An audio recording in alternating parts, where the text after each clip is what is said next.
አብይ አህመድ ከባድ እንቅስቃሴ እያደረገ ነው ብለን ነገርናችሁ። በዚያ ውስጥም አማራውን ተውት ወይ ትግሬውን ተውት ወይ ሌላውን አፋሩን ሶማሌውን ተውት፣ ከውስጡ ወጥቻለሁ የሚለው የኦሮሞን ህዝብ እንዴት እንደማያምነው ራሱ ከዛም ከህዝቡ አይደለም ዝቅ ብሎ ኦህዴድ የሚባለው የፖለቲካ ድርጅት ውስጥ የተሰባሰበውን ራሱ እንዴት እንደማያምነው የመጨረሻ መመሸጊያ ምሽጉ እዚያው መንደር ላይ ወርዶ አንዲት ክፍለ ሀገር ጅማ ላይ ብቻ እንደሚቀር ዘርዝረን አንስተን ነግረናቸዋል። ከዚህ መካከል በእያንዳንዱ መስሪያ ቤት ውስጥ ቁልፍ ቦታ አስይዞ ያስቀመጣቸው አካላት ማንን እንዴት መቼና በምን ሁኔታ እንደሚመቱ አቅጣጫ ከሱ እየተቀበሉ የሚሰሩ የተናበቡ አካላት ናቸው።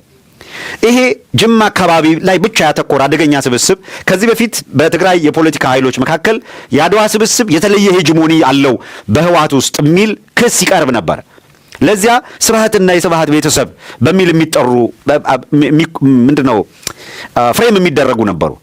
ይሄ ከዛም በመረረ ሁኔታ የሚከፋ አንድ የሰፈር ቡድን እንደሆነ የአገሪቷን የሚጫወትባት ማሳያዎችን እንጥቀስ። አብይ አህመድ የጠቅላይ ሚኒስትርነትን ስልጣን ይዞ በተለይ አሁን ከቶፊቅ ጋር አያይዤ ማንሳት ስላለብኝ ቃል በቃል የነገርናችሁን አስታውሱ። ፎቶግራፉን አምጥተን እያሳየን ቶፊቅ ሙሉ በሙሉ ከአብይ አህመድ ቀጥሎ በአገሪቷ ውስጥ ከፍተኛውን ስልጣን የያዘ ሰው ነው። ይሄን ነገርናችኋል። በአገሪቷ ውስጥ ከፍተኛውን ስልጣን የያዘ ከአብይ አህመድ ቀጥሎ አብይ አህመድ ኮሬ ነገኛ የሚባል ለግድያ በስውር ግድያ የሚፈጽም ከመንግስት መዋቅር ውጪ ከህግ ውጪ አደራጅቶ ግን የሚገድል የሚያፍን ቡድን ይመራ እንደነበረ እንደምታውቁት ነው። ሮይተርስ ከ2 ዓመት ምናምን ገደማ ሆነው ካጋለጡ እነዚህ የኮሬ ነገኛን እንቅስቃሴ አብይ አህመድ በቀጥታ በእያንዳንዱ ሰው ላይ ብያኔ የሰጠ ሁሉን ነገር ይመራው ነበር ማለት አይደለም። የኮሬ ነገኛ መስራቹ ነው። ከበላይ ያለው እሱ ነው። በዋነኛነት እያንዳንዱ በኮሬ ነገኛ በኩል የሚደረጉ አፈናዎች፣ ግድያዎች የሚመሩት ግን በቶፊቅ ነበር የነበረው። ከአብይ ቀጥሎ ከፍተኛው ስልጣን ያዘው ሌላው ተስፋዬ ዳባ ጠቅላይ አቃቤ ሕግ ውስጥ የምክትል ቦታን ይዞ ፈላጭ ቆራጭ ሆኖ ብለን አንስተናል። ሌላኛው ተስፋዬ የሚባል የብሔራዊ መረጃና ደህንነት አገልግሎት ውስጥ የሚሰራ ይሄም ከጅማ አብዲ ሸሪፍ የብሔራዊ መረጃና ደህንነት ውስጥ የሚሰራ ተስፋዬና አብዱ ሸሪፍ ሬድዋን ሁሴን በለው ሌላውን በለው በየዘርፉ ያለውን መዋቅር የሚመሩት እነሱ ናቸው። ኮማንደር አህመድ የሚባል ደግሞ ፌዴራል ፖሊስ ውስጥ ያለ በላይ ያሉትን ይሄ ደመላሽ ምናምን የሚባል በሙሉ እዚህ በነገራችን ላይ ይሄ የሸዋ አካባቢ ያለው እምብዛም እምነት የማይጣልበት ስለሆነ ነው። በመከላከያ ውስጥ ጀነራል ጀማል የሚባል አለ። የሪፐብሊካን ጋርድ አዛዥ ነው። ጀነራል ጀማል የሪፐብሊካን ዋና አዛዥ ነው። ከቶፊቅና ከአብይ አህመድ ጋር በመነጋገር የጂማ ተወላጆች 80% የሚገኙት ሪፐብሊካን ጋርድ ውስጥ እንዲሆን በማድረግ የአብይ አገዛዝ ጠባቂ እንዲሆኑ ነው ያደረጋቸው። ከዚያ ከአርሲ ሀጂ ኢብራሂም ቱፋ የአርሲ ተወላጅ ናቸው። በዋነኛነት ይሄ የጅማው እንቅስቃሴ ከበላይ በኩል አድርጎ ያስቀመጣቸው ፖለቲካውን ሌላውን ምንም የሚያውቁት ነገር አለ ማለት አይቻልም። ነገር ግን የጅማው ጁንታ እነ አህመዲን ጀበል ከአርሲ ያመጡትን ሀጂ ኢብራሂምን ከፊት ለፊት በማድረግ ነው እነሱ ደግሞ ከስር ሆኖ የሚመሩት። በጣም አደገኛ አደረጃጀት ነው በነገራችን ላይ። ሌላ ኮሎኔል ሙዲን የሚባል አለ። የፌዴራል ማረሚያ ቤቶች የደህንነት ኃላፊና ከስር ሆኖ አጠቃላይ የብሔራዊ መረጃና ደህንነት በመሆን የሚዘውር አካል። ሌላው ሻፊ የሚባል የኦሮሚያ ማረሚያ ቤት ኃላፊ አለ። ይሄም በቀጥታ ከቶፊቅ ጋር እየተገናኘ የኦሮሚያ ላይ ያሉ እስረኞችን በተመለከተ እያንዳንዷን እንቅስቃሴ የሚመራ ነው። ማን ይታሰር ማን ይፈታ የሚወስኑ ናቸው።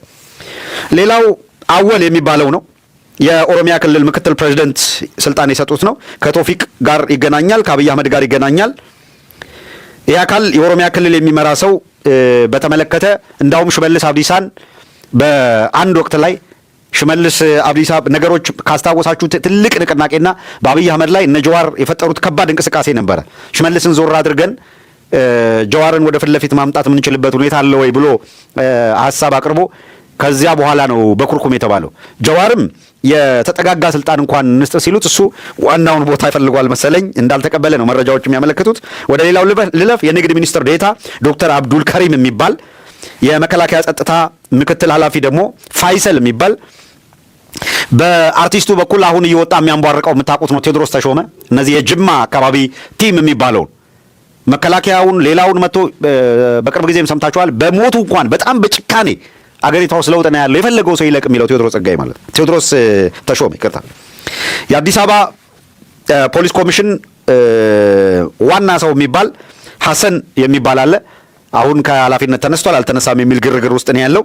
ሌላው የፌዴራል ፖሊስ ላይ ያለው ይሄ ደመላሽ የሚባለው ያው ይጠቀሙታል፣ ግን ሸዋ አካባቢ ነው እንደምታውቁት። ከስር የፈለገ ቢሆን አንድ የሸዋ ሰው ካለ ከስር ዋና ታኮ ሆኖ የሚመራ ከጅማ የተመደበ አለ። ሌላው እዛው ጅማ አካባቢ አብይ ካሰባሰባቸው ኃይሎች መካከል ነው። እምብዛም ፖለቲካሊ አሁን ባለው አቅም ይሄ ነው የሚባል ጉልበት ባይኖራትም ሙፈሪያት ካሚል አለች።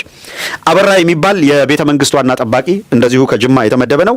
አብዱልአዚዝ የሚባል ጀነራል አለ። አዲስ አበባና ቤተ መንግስት የጠባቂ ጀነራል ተብሎ የተቀመጠ ነው።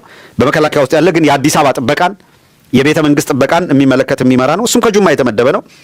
ከዛ ጀነራል ናስር የሚባል የአዲስ አበባ የጥበቃ መከላከያ አዛዥ ነው። ተጠሪነቱ ለቶፊቅና ለአብይ ነው። የ9ኛ ክፍለ ጦር አዛዥ ነው። በነገራችን ላይ አህመዲን ጀበል ደጋግመን የነገርናችሁ ነው። ከቶፊቅና ከአብይ አህመድ ጋር ይሰራል። በዋነኛነት በየዕለቱ ከቶፊቅ ጋር እየተገናኙ ይሰራሉ።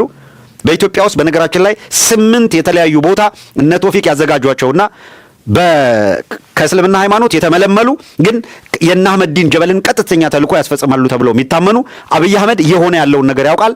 8 የተለያዩ ቦታዎች ተዘጋጅተው ወታደራዊ ስልጠና የሚወስዱ ናቸው።